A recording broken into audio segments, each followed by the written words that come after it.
You know what time it is? What time is it? Another art book review! Turbo. Vroom vroom.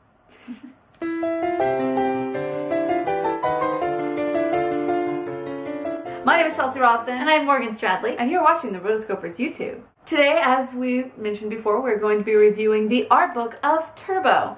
Now, if you were able to see this movie, it came from DreamWorks, and DreamWorks has been doing a lot of really fun stuff lately. Yeah, DreamWorks does a really good job with their art book reviews. This one was published by Insight Editions. So Insight Editions sent us this book, so thank you, because we didn't get a chance to review this when it came out, and I was really bummed because I actually really liked Turbo, and it was just a fun movie to me to watch, and so being able to look at the art of Turbo and all the hard work that went into creating this movie really was cool to see in book form.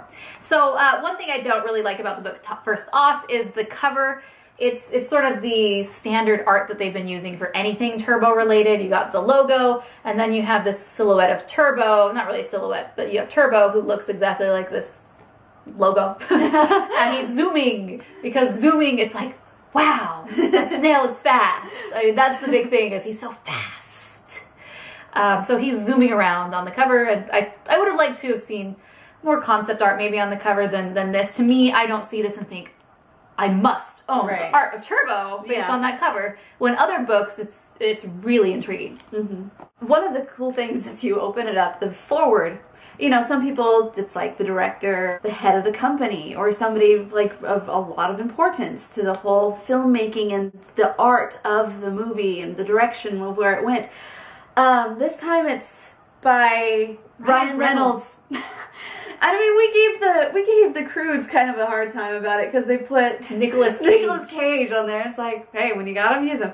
But it's like, at first as I'm reading this, I'm like, oh, this guy's trying way too hard to be cool. But then as I like read the whole thing, I was like, Ryan, you're actually kind of funny. So I'll give it okay. He sold you on how cool he was. He sold me on at least that one snippet of him telling the story of how he got the job as Turbo. It was funny. So that is the foreword. The preface is by David Soren, who is the director of Turbo. So he has maybe a little bit more insight about the whole process of making rather than just the voice acting part. So the art of Turbo follows kind of the basic sequence that most DreamWorks books have. There's characters, locations, and then the third chapter is about vehicles. And then the very classic building a scene. That is a staple in every single DreamWorks animation art book, is that they break down a scene from start to finish, which I think is wonderful. It's just part of their art book template. They just always have a page for that. Right. A lot of the main things that they're wanting you to see is that they're trying to take snails and make them kind of a cuddly creature in some kind. And so one of the rules that they mention this multiple times, that they're like, we'll never add the little slimy gunk that follows behind them.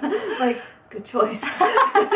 Good choice. So I really like Turbo's page. This sort of goes through, you know, the format that all the character pages have.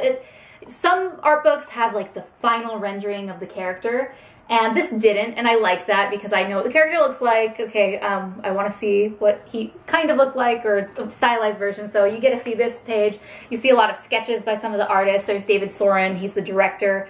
And then just different variations of what he looked like and as they were trying to explore him. But yeah, I mean, there's a pretty big, I mean, the movie is called Turbo, but quite a range of pages directed to him. I mean, look, there's A through U, different variations of what Turbo looks like, which is pretty cool. So they really wanted to get his look right, and yeah, he looks nothing like that. But you know, there's just a lot of variation in the art styles and what they included. They included sketches, they included final portraits and paintings and color keys, and I liked that. So this movie is set in LA, and so they really did a good job of capturing sort of the grittiness of some parts of LA where this movie is set. So for example, where Dos Bros Tacos is located, it's in this little strip mall that is just, like, we've all seen strip malls like this before. We all know places like this, and it feels, you know, very real to me. And I liked when they were developing this place, which is key to the plot. I mean, a good chunk of the movie is set here. I just really liked, what is it called? The Starlight Plaza. It's one of my favorite parts of the movie, and I loved how, like, there's, you know, the title of chapter 2, which is about the locations. It's called Keeping It Real. And They did. Like, they really kept this real and authentic, and that's one of the things I liked about the movie. Well, they needed to do that because the fact that his dream was to become an Indy 500 winner, like, this is not real at all. And so they're trying to keeping it real, like, somewhat based in reality. So I think that's cool. So chapter 3 is about all the vehicles in the world, and obviously you need vehicles because this is a movie about a big race. So I'm sure this was some designer's dream. Most probably a guy who was just like, yes, I get to design cars. I get to do this. Something that I did in 6th grade all the time. And now I can do it for a job. And there's multiple people who are involved in this. But there's Indy cars, and there's other cars, and obviously the snails, they're a vehicle too. So a lot of exploration into that. And then chapter 4 is called Building a Scene. Now this is the DreamWorks animation art book staple. It's in every art book, and I really like it because, you know, with an art book you kind of get a high-level overview of the plot. But this allows you to go really, really in deep with one particular scene. And in this case, it is sequence 950, the snail race. So this is where Turbo shows off for the first time to his snail friends how pretty awesome he is and super fast. And I really like this sequence because there's a lot of accompanying text that breaks down the scene, and you normally wouldn't get that. So you really get to see everything that went into this scene, and obviously the visuals that accompany it, from storyboards to color keys and color scripts, you know, all the way down to rendering and poses and animation. So really cool that they break that down. I love it. And then another staple for DreamWorks Animation is they include a little bit about the actual people themselves. So they have a cast photo, meaning all the designers and the animators and everyone who's involved in the production. Too. It's really cool because it's just like family. Yeah. Family photo. So, and then there was one page that I thought was interesting, and they went on sort of an exploratory trip to an indie race. Some of the filmmakers to kind of get the feel so we can know how to, you know, make our movie look and feel. And so there's some pictures from that photo adventure, which was really cool. Honestly, this was a surprise to me, just as the movie was a surprise to a lot of people. The book was really well done, really well laid out, and even the foreword by Ryan Reynolds surprised me. So definitely don't shut this out. Like, really be open-minded. Not that many people saw Turbo, which is a shame. So if people didn't see Turbo, then they probably aren't checking this book out, which is also a shame. Because this book is really good, and I think DreamWorks has really set the standard on what to expect for a great art book. Yeah. So buy it!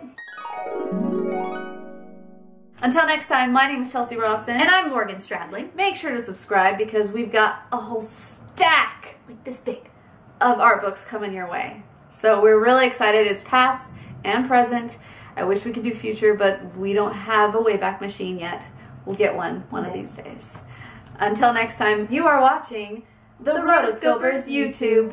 That was a very solemn ending. They're like, you don't even need to scratch. Holy cow, it's like watermelon wafting to me. You just like rub it and it's like, whoa, there it is.